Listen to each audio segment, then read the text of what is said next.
Hey, old Bucks fans. Welcome to the Bucks Trilogy podcast. I'm your host, Scott the Vanilla Gorilla, and I'm here with my dudes, Tyler and Trevor. They're a little bit excited for some reason. Woo! I don't Yeah. know what's going on. Boys, can you tell me what happened? Well, depends. Do you remember what you were doing on December 15th, aka today at about 12:21 or 12:31, whatever the time was? Because that was an important date and time today. Yeah, it definitely was. I honestly was on my lunch break at work, and of course, I love Pat McAfee, so I was had his show up on YouTube, and they broke it on the air, and then I started freaking out. I saw it was Sham's tweet, so I was like, "It's actually happening. He actually signed it." I got no work done the rest of the day, to say the least. Nice. I, unfortunately, I was sending children home because they have to quarantine for a little while. So that was rough, but this kind of made the roughness a little bit better. So, of course, we're talking about Giannis signing his max contract extension with the Milwaukee Bucks. Now, there's been so much shit talk the last, like 2 years, basically. No way Giannis stays. He's going to Miami, Dallas, Toronto for some reason, LA, all this crap. And then all us Bucks fans were holding on to hope that our fortunes might change after all the years of Giannis talking about his loyalty. I got loyalty in my DNA. I love Milwaukee. I'm never leaving. He finally signed on the line and put all our minds at ease. I know last time we talked on this podcast, I talked about my skepticism about him signing the extension before the year. I know Trevor's always been optimistic this whole time. Tyler, I don't know. You were kind of back and forth too. I didn't think it would happen before December 21st. And I mean, Yeah. he signed it before. He had 6 days left. He didn't even drag this out. Like, what were we so worried about? Well, as a Bucks fan, I think I can say it felt like it was drug out because it felt like if he was going to sign it, he was going to sign it right when he got back from Right. Greece. Um, so like I was confident when he was coming back that he was going to sign it, in the first couple days or so. And that didn't happen right away. And I started to lose a little faith. And I think in our last podcast, I basically said, at this point, I'm not really expecting it before the season. But I still have a lot of confidence that he'll sign it next offseason, so long as this team, makes it to the championship. As much as Coach Budenholzer wasn't going to say that it was championship or bust, if they made it there, Giannis was going to sign. I had a lot of confidence in that. I definitely, the last day or two was not thinking it was going to happen before the season, but man, it feels fantastic that it did happen before the season. Oh God, yeah. It just would have been nonstop distractions all year long. I even sent you guys a message that I was watching the Miami game, Miami Pelicans game last night, and the announcers brought up Giannis. And they're like, "Oh yeah, there's a lot of speculation. Giannis is coming to Miami." It's like, dude, he has nothing to do with what's going on right now. Like, is that not tampering or something? It was driving me insane. And yeah, it just feels good that he signed. Of course, I have to be the guy who says, well, he can always request a trade, but he's here for a long haul. He said in his post, in fact, he's the one who actually broke the news, which I just think is a testament to who he is as a person and how amazing he is that he's the one who put it on social media, and then like Shams is on Twitter all day every day, so he was able to send out the details right after. Well, okay, so people told me that Giannis was the one that broke it, but if you look, Shams tweeted at 12:21, Giannis tweeted at 12:23. Oh my Oh my, gosh. eat my butt, Trevor. Okay. Well, so Giannis didn't break it. Well, he basically did.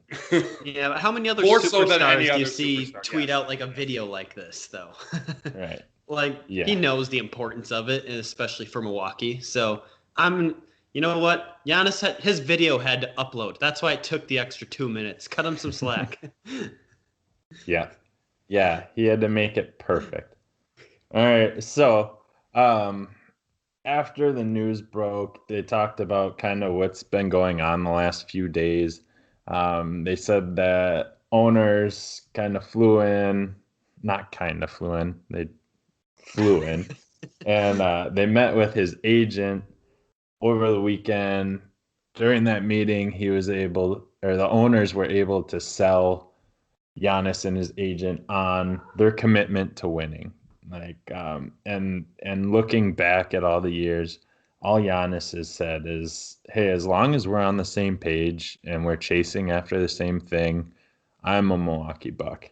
So it's not even necessarily him being given the best shot at a championship. It's that they're constantly going to try to make it work. So them making that Drew Holiday trade, pushing their chips all in, they're showing him that they're going to do whatever it takes. So that is so refreshing to see. Now, there was also all sorts of other twists and turns with news that broke. One, of course, was the Bucks would have looked at trading Giannis if he didn't sign.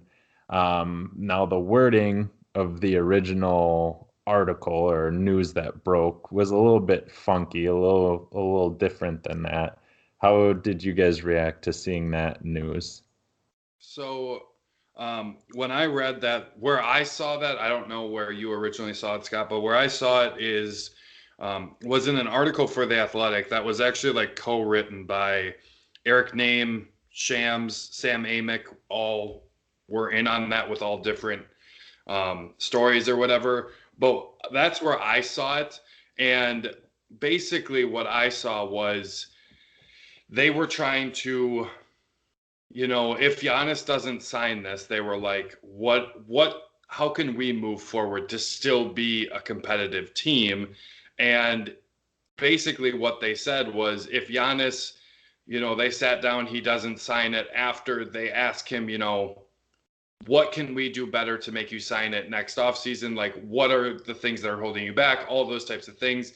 And if they felt like he would sign in the offseason, they weren't going to trade him. But if he gave no reassurances at all and like nothing came of that and they were not confident at all that he would re-sign, that is when they would think about trading him. So, I mean, as a Bucks fan, that is probably the best way to go about this. If Giannis doesn't sign and he gives absolutely no reassurances, it sounds like he's out the door. I mean, it's better to get something for him because we have virtually nothing in terms of other assets. So it would have been important. But I am really glad that that was not the case and that he was able to stay in Milwaukee and will be here for another, 5 seasons after this season. So another 6 years of Giannis at the least. It does sound like that last year is a player option, which let's win a few championships and he'll definitely stay here. I honestly hadn't heard of that before we started talking about this, so I don't want to spend too much time mulling on it because obviously it's not going to happen. But say they would have traded Giannis, how far do you think we would have sold down the rest of the roster? Like complete overhaul? Because we know we'd been trashed without Giannis. Drew Holiday would have been out because I think I think it's 45 days that you can trade someone after they've already been traded. So I'm sure he would have been dealt. I'm sure Chris Middleton would have been dealt. It would have been a full-on fire sale if that would have happened. It had to be because you have no assets. You'd have to start rebuilding from nothing, and you don't want $33 million or whatever Chris Middleton's making as a part of your rebuild. I don't think. Well, you could just draft Thon Maker's cousin at 14 years old. He'd be the perfect fit. Fire sale, restarting from scratch. You don't sound like you've been a Bucks fan very long. We need mediocrity, Trevor. Mediocrity or bust. So yeah, I just wanted to bring that up. Obviously, it's not gonna happen. So I just thought it was interesting that came up. Also, there was talk about Giannis looking at all his different options and kind of seeing even how like taxes would have been applied in other states like Miami or Texas or Florida, uh, and all that stuff, and how he really did his research on all the numbers and stuff, which I thought was kind of interesting to hear because I wouldn't think Giannis would be that concerned about the money, you know? So I don't know how much stock I'd totally put into that report. I guess if you're really debating, that's something that you would look into so you get all the details. But what do you guys think of that report? I think I buy it a little bit more than you just because this whole process, Giannis did this in his own way. And I mean, it's a huge decision to make. Like, the next big decision you're going to make, whether it's buying a house, buying a car, whatever it is, you're going to explore all the different options. It's no different than an NBA contract. So I don't think Giannis himself was sitting there crunching the numbers in those press conferences. He goes, I trust my agent, I trust yada yada. They were the ones crunching those numbers and trying to tell him. But I do think he did explore all those options. I believe it a little bit. Yeah, and I think that's the right thing to do for anyone, no matter what you're doing. You're looking at potentially taking a new position. You got to think about a lot of different things. You got to think about how is your retirement going to go over. Like, there's a lot of different things that you have to think about. And when you're making that much money, taxes are a lot of money when you're making that much. So it's definitely something to think about. I want to move on just because this just came up on Bucks Twitter 2 minutes ago. They posted 3 pictures. The caption is the one from one of Giannis's tweets, I think back in 2017. It says, "I got loyalty inside my DNA" with the Bucks emoji. They tweeted that with 3 pictures. The first one being with John Hammond signing his rookie deal. The next one is with John Hammond signing that, 4 years, $100 million deal. And then this one with John Horst signing the huge SuperMax, 5 years, $228.2 million. And the one thing I take away from this, other than how happy Giannis looks in this most recent one, is just look at the difference in the Bucks facilities from the Hammond pictures to the one right now. And just how much of a man Giannis has become. Yes. Yeah, no kidding. So, I mean, obviously all of Wisconsin is so ecstatic. You've seen all the responses from Aaron Rodgers, all the other fans. They even have the Hone Bridge in Milwaukee lit up white and blue, like the Greek flag for Giannis right now. So everybody loves the guy. I mean, even fans of other teams wanted him so bad, yeah, because he's a great player, but he's just an amazing person. So it's really cool to see that. I haven't heard much response from other NBA players. I know that reporters asked Jimmy Butler and LeBron about it. They asked LeBron if Giannis's situation was similar to LeBron's, and he's like, no, it was very different. He said, but he said like it was exciting for him to see. He thought it was really good for Milwaukee. He thought it was good for small markets, for the entire NBA. So that was nice to hear. And then Jimmy Butler kind of brushed it off, and then he was like, well, we got to go through them in the playoffs, which I wouldn't expect Jimmy Butler to respond any other way. So that was just kind of interesting, as it still kind of shows Giannis isn't super tight with all those guys, maybe. So he doesn't get all the shout outs and everything that other players usually get. Like I looked at Donovan Mitchell when he signed the extension, or like Jamal Murray, or any of those guys. They got, like, everybody shouted them out.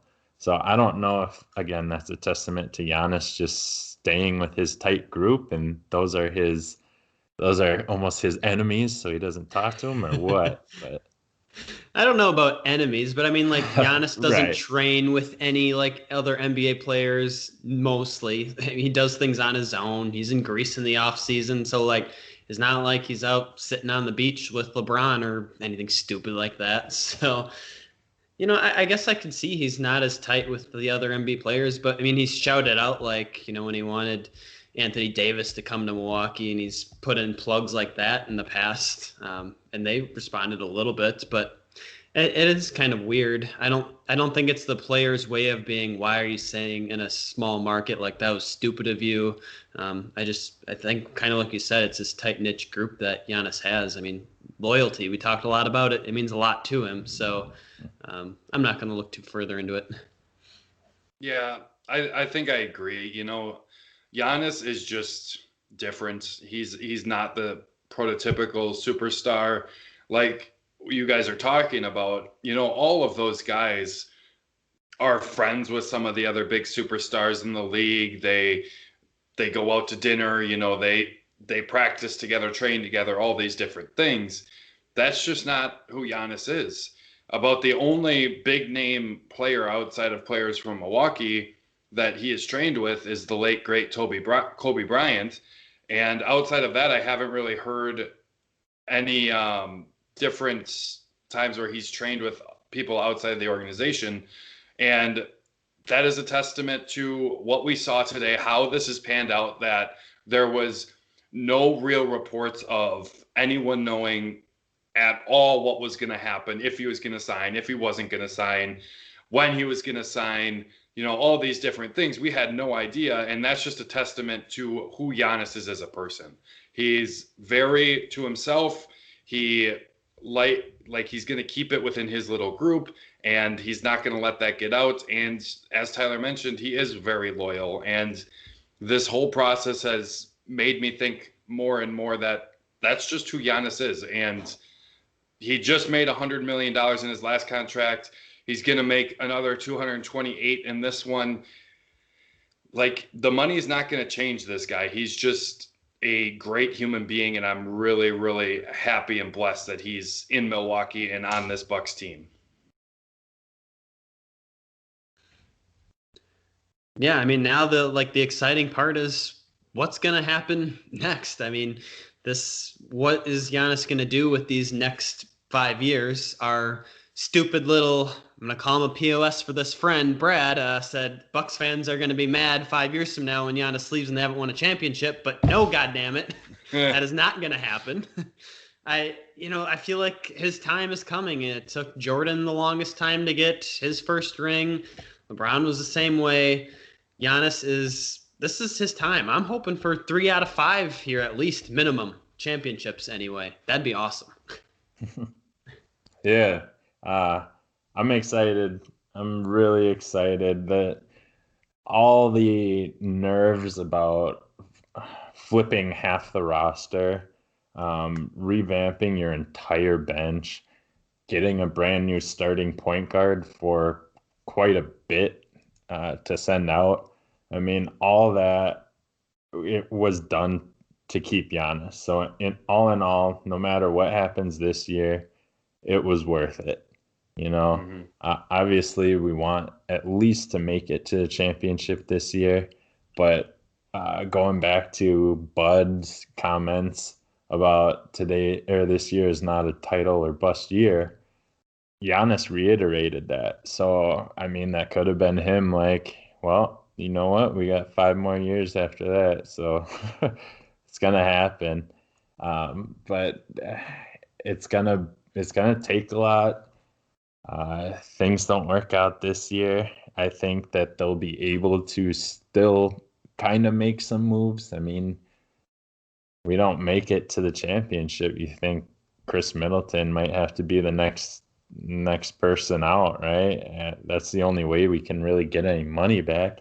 So, or make any real big change. So, hopefully it doesn't get to that point. Hopefully this is our team for the near future. Drew Holiday is up next to sign an extension.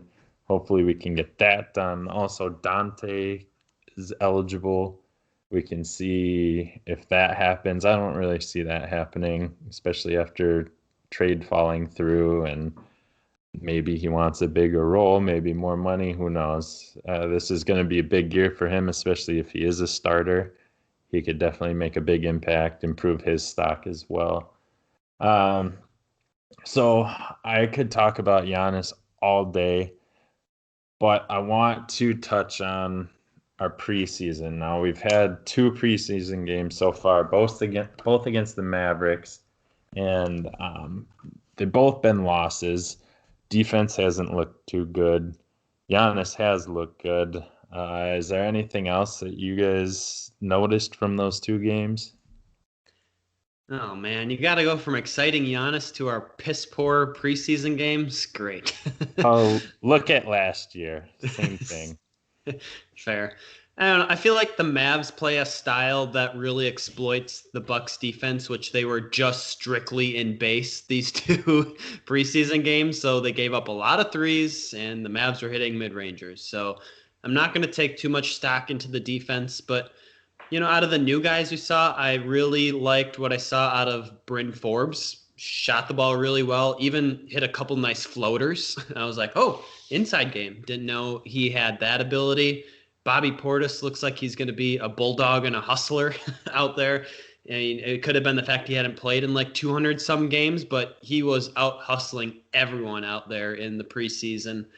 And otherwise, I guess the only other thing I noticed was, especially in game one of the preseason, Drew Holiday wasn't involved a two-lot. Giannis went out early, taking that elbow to the eye, and then the offense ran through Middleton throughout most of it. And then game two, they used Drew a little bit more. I don't know what it's going to look like regular season, but those were three things I noticed. Yeah, I think there's a big integration thing, right? Giannis, Brooke, Chris Middleton, Pat Connaughton, there's a few guys left over, but there is a lot of new guys on this team, and it's flat out not going to look great starting out. We talked about it in one of our last two podcasts, I think, of 60 wins doesn't matter anymore. We don't need to have that number one seed in the East. We don't need to have the best record in the NBA right now. What is there? Only one preseason game left. And then the beginning part of the regular season, we need to look and have this team start integrating well, start playing well together, and if they really start clicking, a month in, that's what we're looking for. We're looking for growth because it isn't going to be perfect right away with a completely new roster, basically.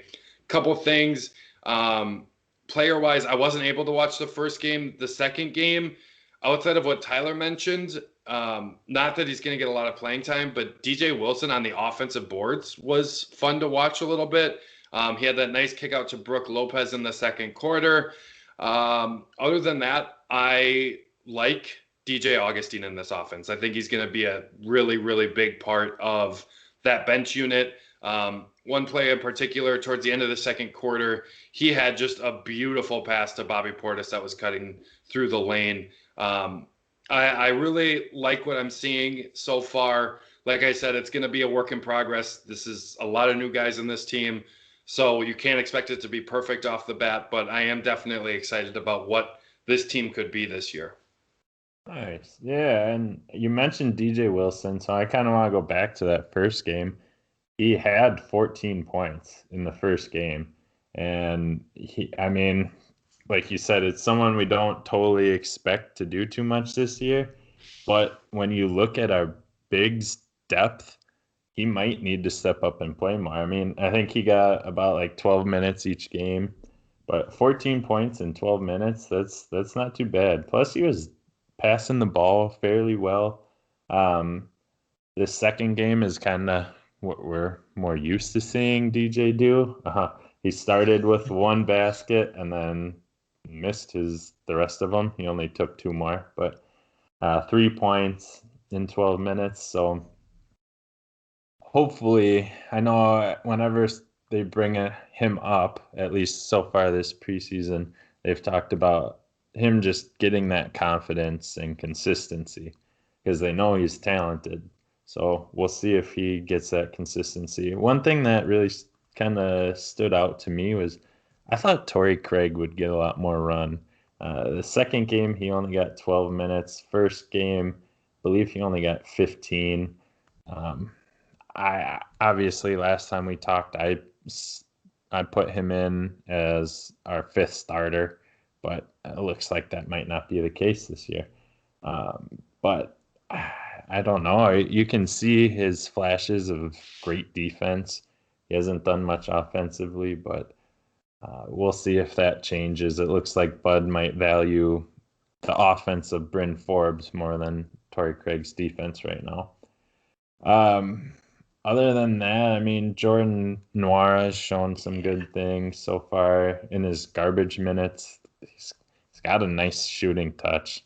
He really does, and it looks like can give him some time to develop. He could be a solid option for us off the bench, which is pretty exciting to see out of a second round pick. Um, but other than that, I mean, like Tyler said, Dallas is one team that always has our number. They were the number one offensive team last year, probably going to be up there again this year.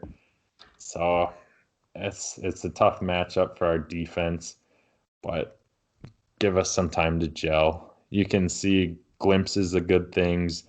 Last night, Drew and Giannis had a beautiful pick and roll, which I'm really hoping that happens a lot with. DJ Augustin's phenomenal in the pick and roll. So we'll see him do that some more. He did that with Bobby Portis in that second unit.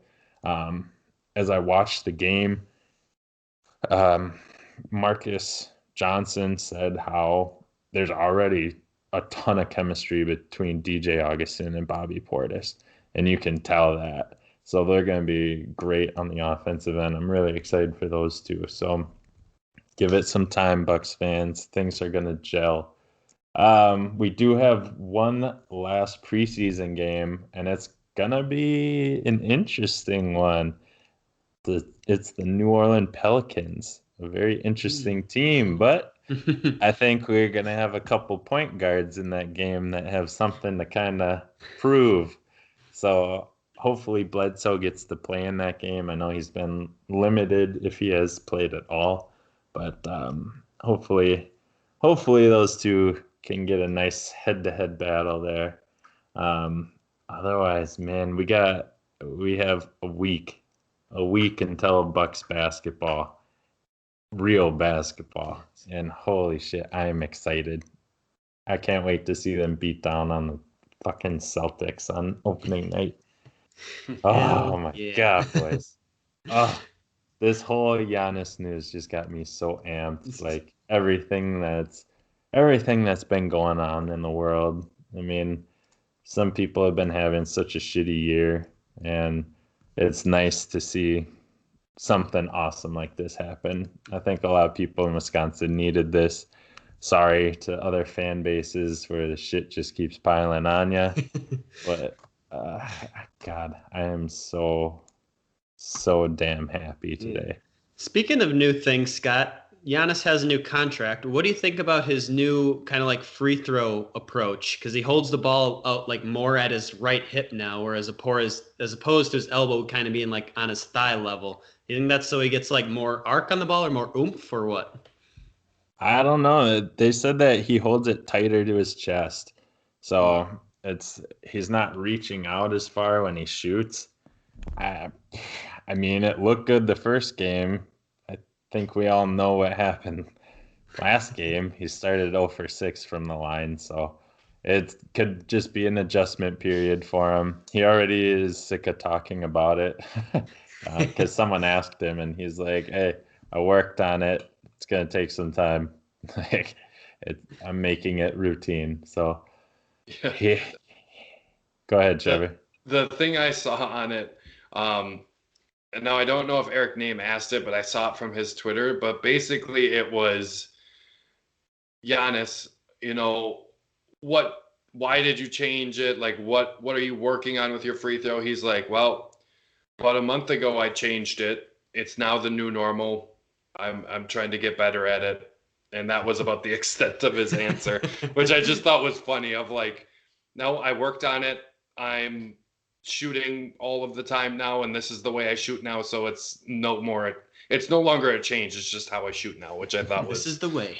yeah, it's Well, exactly. honestly, if besides him signing that extension, that could be the biggest difference in the Bucks going deep in the playoffs. If he can make his free throws consistently, people aren't gonna hack the shit out of him as much, and we won't all be cringing when he goes to the line.